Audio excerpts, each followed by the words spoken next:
Hello and welcome to Devil's Advocate. They used to call him the rising star of Tamil politics. Today they consider him the great enigma.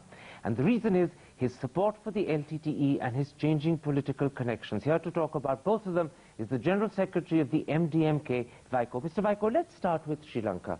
Now that Prabhakaran has publicly declared that the ceasefire agreement has become defunct, do you believe that Elam is the only solution? This is my consistent view for many years. Elam is the only solution which could satisfy the aspirations of the Tamil people there. And do you support military means armed struggle to secure Elam? Throughout the world, people liberated their homeland only through armed struggle other than India. Is there any limit to the armed struggle in your eyes that you would accept? Or when it's war, is everything fair? In war and love, there are no strict rules. Everything is fair.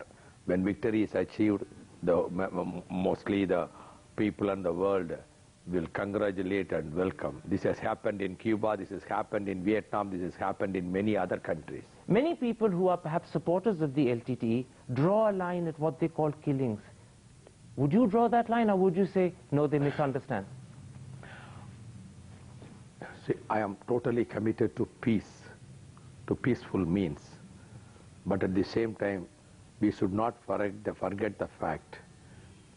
There in the island of Sri Lanka, killings have been done by the state racist government. So extrajudicial killings, killing the innocent civilian population. That is why the gun the LTTE, the Tamil youth have taken has protected the population. In other words, if the government does killings, then the LTTE has a right to do the same thing too. In what way they could face them? Only through weapons they could face them. In a statement on your website, you say, India should not jeopardize the unity, integrity and sovereignty of the island. But if Sri Lanka can't preserve its unity and Tamils there achieve their goal of Elam, we should not at any cost help the Sri Lankan government. Does that mean that India should not assist the partition of the island, but if partition becomes inevitable, India must equally not stand in the way? I have been misquoted. I never stated that India should try to protect the unity and integrity of the Thailand. But this is on your website. No. I'm quoting from your website. This is wrong. My view, because throughout our party history, we have clearly stated that the fate or the destiny to be decided by the Tamil people there. And we have no authority to dictate terms to maintain the unity and integrity. India has no right. In that case, how Bangladesh was evolved. Okay, so the statement on your website you're saying to me, and it's still there even today, is wrong. It should be corrected. It's wrong. It should be removed, it's wrong. It will be modified. The same statement also says the island of Ceylon consists of two nations, the Tamil and the Sinhala. If the Tamils of Ceylon are a separate nation, where does that leave the Tamils of India? Are the Tamils of India a separate nation too? No, it is totally different. And when Bangladesh was carved out, whether the Bengalis in West Bengal, do they claim for a separate Bengal? So we should not equate both India and Sri Lanka. There, the Tamils have been subjugated for decades as a slave race. So the Tamils... Here, Tamils in India, we are equal citizens with others. So that's the big difference between the Tamils of India and the Tamils of Sri Lanka. Totally. The Sri Lankan Tamils are an independent nation. The Indian Tamils are part of the bigger, wider, greater Indian nation. We are part of the subcontinent as its nationality, Tamil nationality. But we are committed to the unity and integrity of India. All right. On the 21st of August, you said, in Chennai, I am willing to be imprisoned all my life or even face the gallows for supporting the LTTE. Did you mean that, or was that just loud talk? It has come from the bottom of my heart, from the core of my heart. You mean it? I mean it. You are prepared to face death for the LTTE? For the cause of the Tamils, which is represented by the LTTE, you should understand that. For the cause of the Tamils who have been suffering, who have been subjugated all these years. I understand that completely. In which case, explain this to me. how do you account for the fact that the two parties that you support in Chennai and in Delhi both regard the LTTE as terrorists? Jaya Lalita, your ally in Chennai, as recently as the 12th of September said to PTI, the AIA-DMK will not support a terrorist organization like the LTTE. Why is she your ally? See, political parties have got their own individual approach for every problem.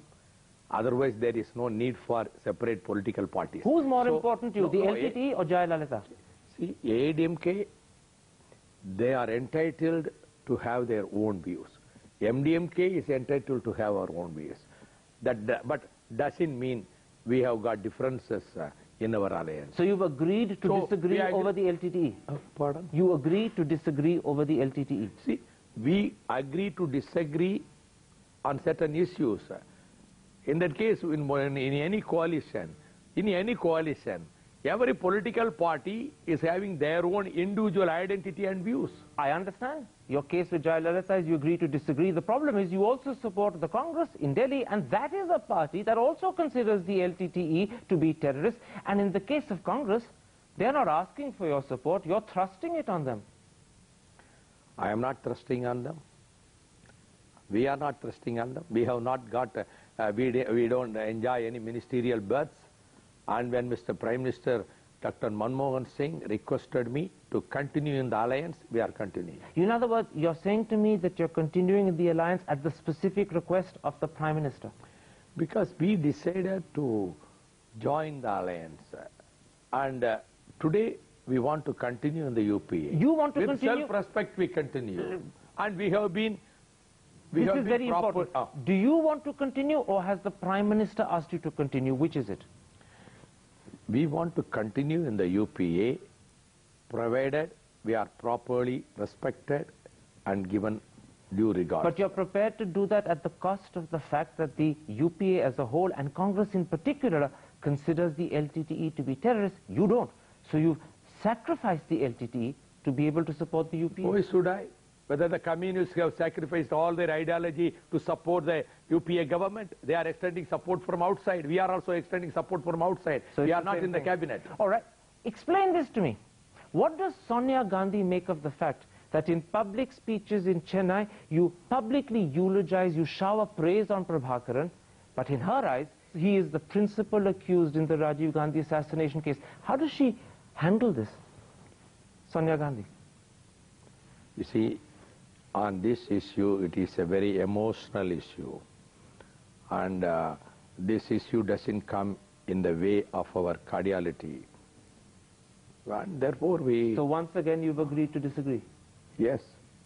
What about the fact that on your website there is a statement which clearly suggests that Rajiv Gandhi in 1989, during the run-up to the India-Sri Lanka Accord, deliberately misled Prabhakaran. He even entrapped Prabhakaran. Is Sonia aware that your website says that? I don't know whether they are aware or not, but what I have stated is part of history. And you stand by it? I stand by it. And yet you're still prepared to support Congress as well? Yes. So there's a contradiction? There is no contradiction. That is why I asked you whether the left parties do hold the same views, ideology of the Congress party. So the left is heading the UPA government. The left is the precedent you're following because they not only the left, whether all the other constituents of UPA have got the same ideology and identical views on every aspect.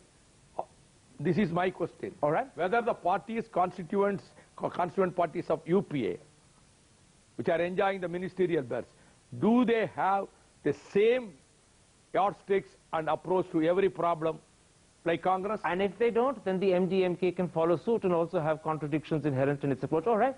We maintain our individuality and self-respect. Let me then talk to you about your individuality. Let me talk to you in a sense about what you call your self-respect. I want to explore with you your personal connection with the LTTE. This August, speaking in the Tamil Nadu Assembly, Chief Minister Karunanidhi publicly said that in 1989, when Rajiv Gandhi had asked him to undertake a mission to Sri Lanka to try and sort out the Sri Lankan Tamil problem, you, Vaiko, thwarted his mission because you went secretly and illegally to Sri Lanka yourself. And then Mr. Karunanidhi also said that your secret mission had endangered the lives of the Indian peacekeeping forces. Do you put the LTTE ahead of India? The biggest bluff Dr. Karunanidhi stated, because before he met Rajiv Gandhi, I already proceeded to Sri Lanka. So Dr. Karunanidhi was lying, so to speak. He was lying. Utter lie, utter falsehood. Total lie. Bluff. You are actually using the word lies. Utter lie. I can prove it with authenticity. So you did not undermine either the peace mission that he was supposed to undertake or endanger the lives of Indian forces. It was the biggest bluff he stated that Rajiv Gandhi asked him to go to Sri Lanka, to particularly Rajiv Gandhi made no such request of him. He never made such a request. How do you know that? In that case, he would have stated long back. I know what was going on there. It is a total bluff to mislead the people of Tamil Nadu. In 1993, Jayalalitha, when she was chief minister, had a letter sent to Karunanidhi to forewarn him that the LTTE were planning to assassinate him, and the letter also claimed that the reason was that the LTTE wanted to promote your career. Is there more to your relationship with the LTTE than meets the eye? This is totally wrong. It's another lie? Yes, because an unconfirmed report of the intelligence wing was sent to Tamil Nadu government from the union government. That message was passed to Dr. Karunanidhi. He could have simply stated, I don't believe this cock and bull story. So he's making politics out of it? Yes, sir. People in India, and many of them in Tamil Nadu itself, say that today the LTTE has become an obsession for Vaiko. It's become an irrational commitment. It's become his blind spot. Not at all. I have been supporting the cause of the Tamils because they have been suffering like anything. I am concerned about the plight of the Tamils of the island, and they are represented only by the LTTE there. When newspapers in India and many police sources say that the LTTE has links with ULFA, not just political links but perhaps financial links and maybe even military links, do you think it's right that you should support an organization that is fueling... It is a total lie. It's a lie? It is a total lie. How do you know? What proof they have stated so far? Are you in... Who stated? Let me put a blunt question to you. Are you in touch with Prabhakaran today? Not in touch today. So then Why should I? In which case it could be correct that Prabhakaran and the LTTE are supporting ULFA. How do you know it's a lie? No, they don't. Because I know what is going on in India. They don't support the ULFA. They don't have any connections with ULFA. Do you have any reservations about your support for LTTE? Is it an unconditional support? Why should there be a condition or non-condition? Because many people in India feel worried about your support. Many people in Tamil Nadu feel worried. Your own ally Jayalalitha, your own ally Congress have concerns. Are you not worried about their concerns? See, people have understood me and my sincere support for the cause of the Tamils. Madam Jayalalitha also knows my real concern for the Tamils. So there is no misunderstanding. So they've accepted Vaiko and his support for the LTTE. There is no misunderstanding. In that case, let's take a break. I want to come back and talk about your political connections. Have people misunderstood you, or are you in fact seeking allies for reasons that they don't understand? We'll be back in a moment's time. See you after this.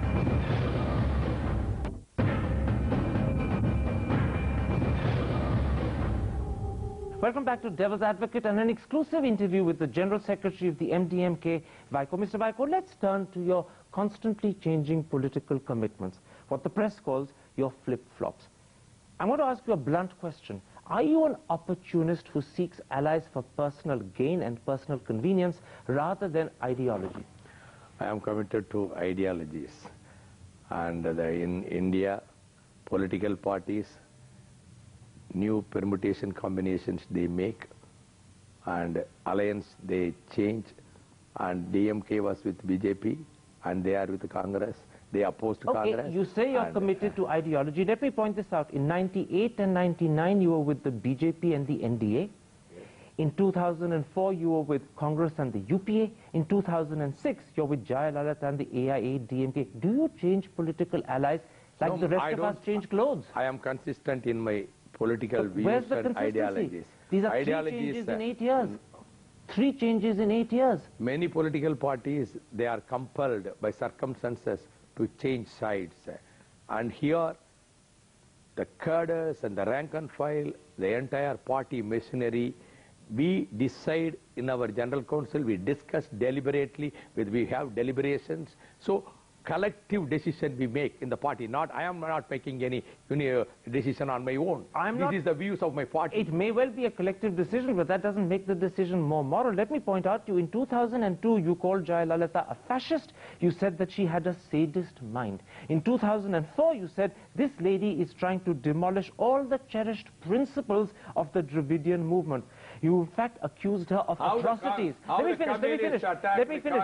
And now, how Dr. Karunanidhi attacked the Congress, how MISA was used against DMK, how DMK and Congress have joined hands. But if other people are chameleons and don't have moral anchors, is there any reason for Vaiko to be a chameleon too and to change sides every time the wind changes? No, not like that. But you're doing it. You're doing it. In 2004, you said Jayalalitha was destroying the Dravidian movement. You accused her of atrocities. In 2006, you were campaigning to make her chief minister again. I mean, aren't you embarrassed by the political somersaults you take? This is done according to the views of the cadres, and in political parties, when we make certain criticism. To me, that sounds like a bad excuse. You're saying that I didn't decide to support her. My party insisted I supported her. In other words, you're blaming the cadres for a decision I'm not you blaming. took. I also accepted the view as a correct decision. And you're not embarrassed by the somersaults? Why do you say? Then all the political parties in India are making somersaults. So you're no better than anyone else? Huh? You're no better than anyone else? Yes. In 1993, when you first broke with the DMK, you publicly said, it was in practically every newspaper in the country, that what you didn't like was that they were promoting Stalin. You said you were against dynastic succession in political parties. Today, you're supporting the Congress, a party that is grounded in dynastic succession. Is there no consistency in your views? You cannot equate a DMK with the Congress. Why? The Congress is not doing as the DMK is doing here. To promote their family interests, DMK is doing all these things. You don't think Congress is promoting the family interests of the Nehru-Gandhi family? I don't think Grandfather, so. daughter, son, and maybe now the next so. Madam Sonia Gandhi refused the crown this time. Let's come to your relationship with the DMK. She did not accept the offer to become the Prime Minister.